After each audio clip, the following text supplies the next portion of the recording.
Okay, today we're going to talk about the health effects of extreme use of electric muscle stimulation.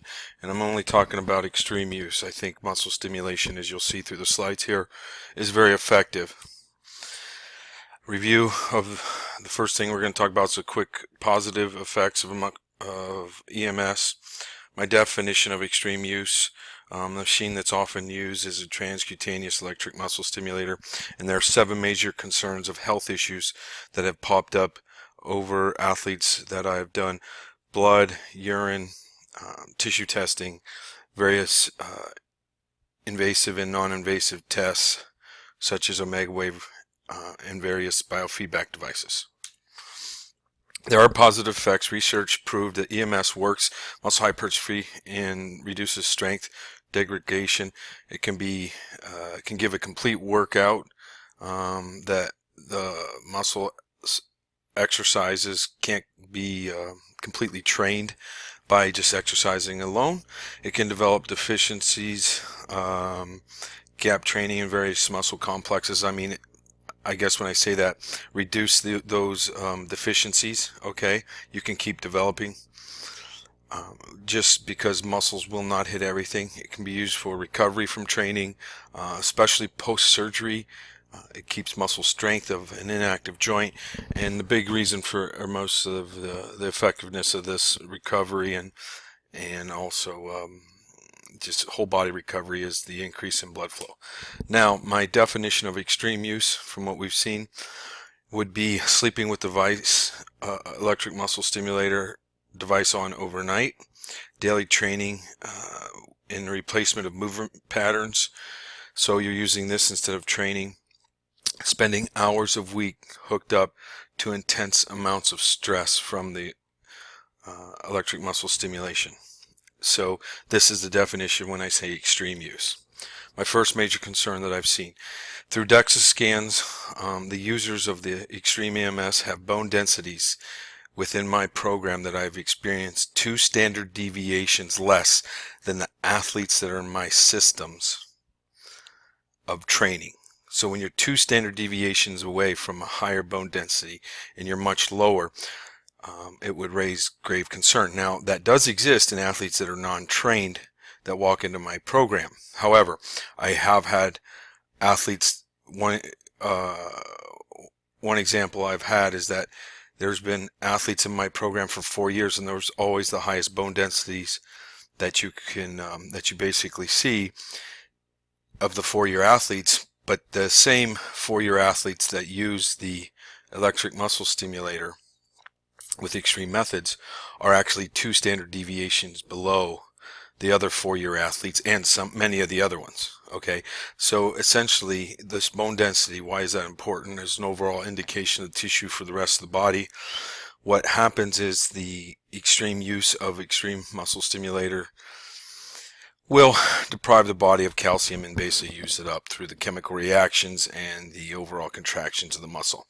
What we've seen is a lot of joints that can handle a lot of stress, so knee pain in these athletes seem to appear through the middle of the season, again because their tissues aren't very healthy in regards to the fact that their calcium and other minerals are being used up by extreme use of EMS. Second major concern, large amounts of oxidative stress. Various tissue tests have shown oxidative stress levels in all subjects appeared older than their current age level. I don't know this for sure, but I would assume that in genetic testing that it would also show this. The subjects are low on various minerals due to large amounts of chemical reactions because of the large amounts of electricity systematically running through the body. So what's taking place there is there's forced chemical reactions. Now your body will have those chemical reactions on their own, but with this electricity running through it at large amounts of stress, it will force those chemical reactions to take place more than they should. Tests have also shown large amounts of various minerals, especially enzyme cofactors and other things that would suggest severe stress or damage being done at the cellular level. Electric current running through the body stimulate various receptors, results in a massive amount of information being sent from the muscle tissue to the brain, which causes a large amount of stress on the nervous system.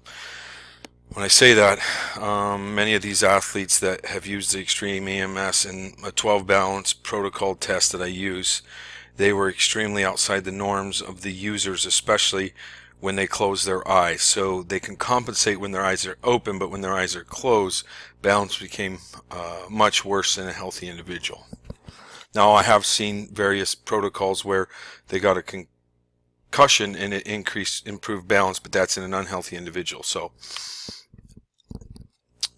other major concern is that Extreme EMS athletes have constant sympathetic HRV readings. In my teams over the years, I've had 20 to 25 beats higher resting heart rates than the team norm. Extreme users have negative millivol brain readings for months during the use. Good millivol reading is about 20 to 40. These users seem to have such poor readings that are constantly appearing on a daily basis with use of the machine. Now, keep in mind, with the constant electric stimulation running through your body, it stimulates all nerves, and your immune system runs on obviously those nerve sensories. So this machine is also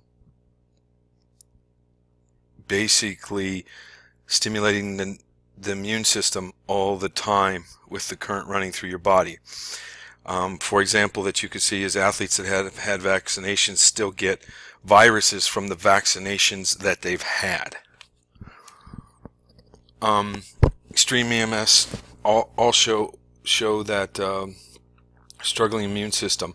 This is through various tissue testing and blood tests. The EMS can't repair the blood. The EMS facilitates blood flow for the immune system to do this. Again, constantly stimulating the nervous system of the immune system has also been seen by other strength coaches. And when I say this, it appears on a number of my machines that when the athlete that's constantly using the EMS is borderline getting the flu all the time for the entire season. Now, I've been able to predict the flu in some of my athletes with the various devices that I've had, that our team was getting the flu and it appeared 2 to 3 days later. These athletes have those same readings year around in season. They also have an increased level of bad hormones due to stress, especially cortisol readings and measurements. Recovery with EMS inhibits the body's ability to recover. Athletes using extreme EMS methods lose the ability to recover normally. Basically what I'm saying is that if you use this device all the time to recover, then your body loses its potential for adaptation to recover. So your body's stuck at using this device. Now, this device can be used effectively at sporadic situations, even maybe once to twice a week at the most for recovery. What I found was actually your body can come back after 4 to 6 weeks upon stopping use on a daily basis for recovery. So your body will bounce back, but it takes about 4 to 6 weeks. One of the biggest major concerns was that these athletes just move so poorly. They have so many dysfunctions, especially from breathing, sympathetic responses due to constant extreme stress of EMS. You could watch triphasic training glute pattern dysfunction on YouTube if you want to look at some of the things we're talking about. That pattern is always incorrect with these athletes. The breathing is very poor, and these are the things that we've seen over with extreme use of EMS. Now, the possible concerns that you need to have realistically is metabolic issues down the line, various diseases, autoimmune diseases.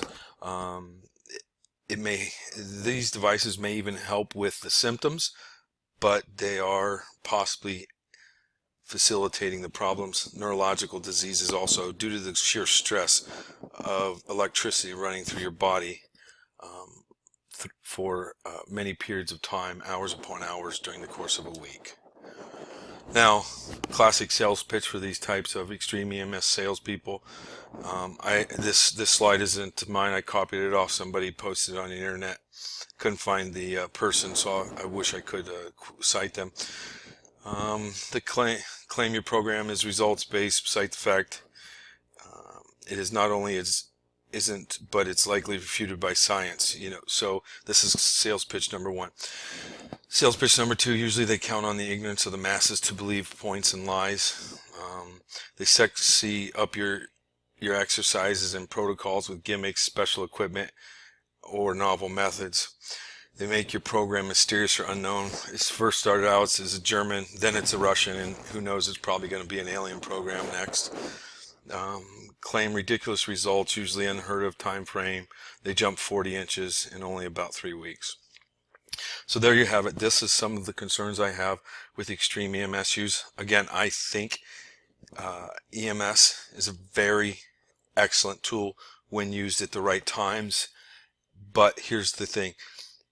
Again, you have to use it with the minimum effective dose with something this extreme, or with any guidelines. You want to do the least you can to get the greatest results. And I will leave it at that.